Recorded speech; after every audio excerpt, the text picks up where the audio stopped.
2.5 years of a beautiful relationship between art college student Ben Willis and his girlfriend Susie suddenly end in a scandal. Mutual promises, meeting her parents, and all the other pleasures of living together are left in the past. What's more, the love-struck girl almost immediately starts a new relationship with her classmate Steve and doesn't even hesitate to show off her new happiness. During this difficult period, Ben is supported by his best friend Sean. Although he is not popular with girls, as an avid womanizer, he advises Ben to switch to another option. But Ben can't let go of his painful experiences. Every night he thinks about Susie. These torments force him to try to reconcile, and he calls his ex, but the girl decisively replies that everything is over between them. Long nights without sleep are filled with disturbing memories of happy days with Susie. Knowing that she was with another man was unbearable for him, but Ben doesn't have the heart to destroy the photos. Insomnia is becoming his constant companion, and no amount of medication helps him cope with it. Instead of dealing with his disturbing dreams, Ben only winds himself up more, tossing and turning in bed for hours with thoughts of his ex. Over time, however, his nightlife changes. He spends hours reading the books he's been putting off, the ones he didn't have time for before. But even then, his thoughts are occasionally filled with vivid images of Susie. During the day, Ben lives a boring life. He visits cafes alone and goes to stores to buy fast food. One day, he enters a supermarket, takes the necessary goods from the shelves, and goes to the checkout. A pretty blonde woman asks him to pay for his purchases, but it turns out that he doesn't have enough money. Ben has to refuse some of the goods. Looking around the store with a tired look, he notices an ad for a night shift worker. The young man, who needs something to fill the extra 8 hours of his life, immediately goes to fill out a questionnaire and comes for an interview with the senior manager, the optimistic but slightly unpleasant Alan. He gladly hires him, telling him about the great career prospects in this organization.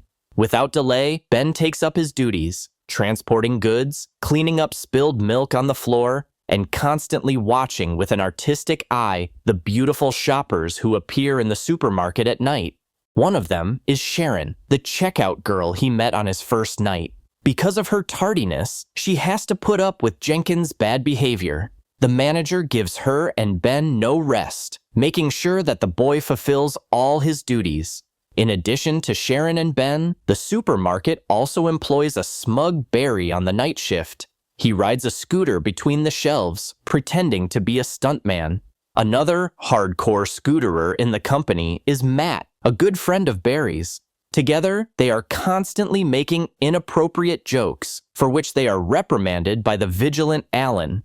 2 weeks have passed since Ben started working at the supermarket on the night shift.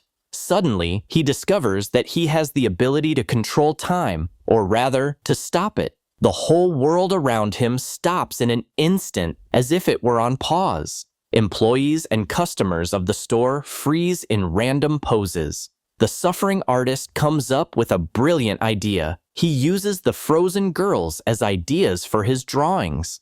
The customers leave him with the same vivid impression as a student from Sweden who once lived in his parents' house when he was little and for the first time was able to appreciate the beauty of the female body. Ben spends long hours in this state, working on sketches. When the drawings are finished, Ben neatly tidies up the girls and doesn't miss the opportunity to make a little joke about Jenkins, who continues to mistreat Sharon. Then the guy starts time with a snap of his fingers. His best childhood friend, Sean, visits Ben in his dorm room every morning, wanting to help and support him. Sean offers to discuss Ben's anxieties, but he stubbornly refuses, hiding the fact that he still suffers from painful memories. Work at the supermarket goes on as usual. One night, a strange new employee, Brian, joins the team. The guy is skillful with a mop, demonstrating martial arts skills. The newcomer immediately attracts the attention of the local jokers, especially Matt, who does not hesitate to challenge him to a duel. Unexpectedly for him, the cheeky guy gets what he deserves. Ben meets Sharon in the locker room, who is becoming increasingly interested in him. The girl is about to leave when she notices a sandwich in her coworker's hand. Hungry, she asks to take a bite. Ben allows her to do so and watches in fascination as she slowly disappears from the locker room in high heels. A sudden sadness over Sharon's departure overwhelms Ben. As he wanders thoughtfully between the racks, he is suddenly hit by a package of toilet paper that is dropped on his head. It's a prank by his inseparable friends Barry and Matt. From them, Ben learns that Matt has asked Sharon out on a date, and she has accepted, which gives Matt hope to continue the evening at his home. Wandering thoughtfully down memory lane, Ben recalls his youthful crushes. One of them was an 18-year-old slender track and field athlete who ran the Olympic distance barefoot. There was also a labor teacher whom he openly ogled during class. But the main one was a classmate named Tanya, whom he would sneak glances at but not dare to talk to. One day, Tanya took the first step herself. One day, the girl broke her arm, which caused a stir among her classmates, who were happy to paint her cast. Tanya herself suggested that Ben leave a signature on the cast, and he timidly drew a red cross in the free space. 6 weeks later, the cast was removed, and that day, the popular girl became the laughingstock of her classmates because thick black hair grew under the cast on her arm. Instead of laughing at her with everyone else, Ben decided to comfort her. He asked Tanya to become his girlfriend, and she agreed. He arranged their first date in his favorite secluded spot in the schoolyard. However, he did not dare to respond to her offer to kiss her, promising to do it next time. But he never saw her again because Tanya's parents suddenly decided to move. The supermarket employees, including Ben, gather in the locker room where a confident Matt soon appears. He's confident that he'll be able to brag about how good he had a good time with Sharon the day before. His reminiscing is interrupted by his boss Jenkins, who announces that there is a soccer match on Sunday evening with another supermarket team, and everyone must protect their reputation. To boost morale, Alan gives an inspirational speech, but his subordinates look at him with stony faces because they can't refuse. On Sunday, the team takes the field. The opponents are confident, which causes Jenkins' subordinates to panic. Sharon comes to watch the game and immediately rushes to Matt. An excited Alan tries to motivate his team to play and hopes to win this friendly competition. However, time after time, the ball ends up in Brian's goal. This happens 26 times, and even Sharon's support doesn't help the team rally to score at least one goal against the opponent. To make matters worse, in the last minute of the match, Jenkins takes a powerful punch to the nose, bleeding all over the field. Matt volunteers to take his boss to the hospital and instructs Ben to make sure Sharon gets home. The team, which has suffered a crushing defeat, immediately breaks up. Ben and Sharon go to a cafe where he asks her about her relationship with Matt. As it turns out, everything Matt said was a lie, and Sharon doesn't have another boyfriend either. During a pleasant conversation, she tells Ben about her dream of going to teach English somewhere in South America, for which she is saving up money for Spanish courses. In return, Ben shares his dream of becoming an artist whose work will be exhibited in a gallery.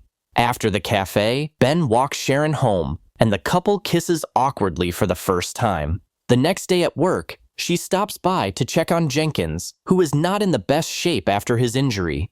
However, he assures her that he is feeling great and invites Sharon and other employees to his birthday party on Saturday. The girl immediately rushes to tell Ben about it and makes him promise to go along. He agrees, much to Matt's disappointment. Ben has been living without sleep for 4 weeks. He still makes drawings at night, freezing time around him. But now his only model is Sharon, who is gradually but surely replacing the memories of Susie. With sincere enthusiasm, Ben creates one after another portraits of his beloved girl, in which, unlike his previous models, she is not depicted naked. After the work shift, Sharon reminds Ben once again about the party tomorrow and gently kisses him goodbye. For the first time in a month, he was able to fall asleep and sleep through the night and half of the day. Ben is woken up by a knock on the door and a voice outside announcing a phone call. Still sleepy, he goes to the phone, not knowing who might be calling. The voice on the phone introduces himself as Alex Proud, a gallery owner who has noticed Ben's work and offers to organize an exhibition for him. As the shocked artist promises to bring the works to the gallery, Barry and Matt burst out laughing and head off to get ready for Jenkins' party. As agreed, Ben shows up at Sharon's doorstep. He immediately informs the charming girl of an important event, a long-awaited offer to organize an exhibition of his work. In a great mood, the couple goes to the party, looking for familiar faces among the guests. Ben finds his friend Sean, whom he invited, and unexpectedly spots his ex-girlfriend Susie, who immediately comes up to him to say hello.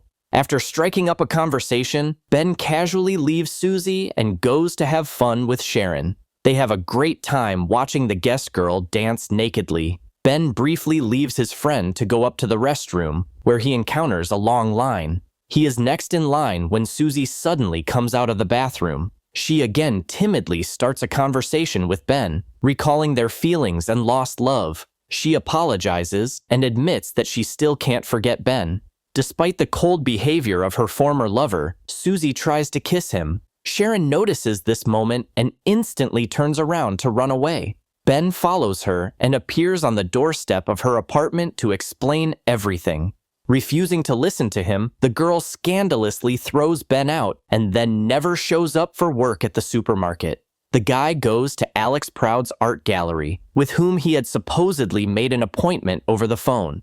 To his surprise, the man tells him that this is the first time he has heard Ben's name and is not familiar with his work. Ben realizes that he has been cruelly played by the supermarket pranksters and is about to leave, but Alex shows interest in his sketches, which he has taken with him. Unexpectedly, the man praises his portraits and instructs his secretary Lucy to organize an exhibition of the young artist. Sharon receives an invitation to the exhibition and decides to attend. She arrives at the gallery, where she suddenly sees many of her portraits being admired by other visitors. Stunned, she wanders among the paintings and smilingly notices Ben, whom she forgives for the misunderstanding at the party. At this time, the first snowflakes are falling outside the window, and Ben decides to tell his beloved his secret. By kissing her, he stops time for both of them.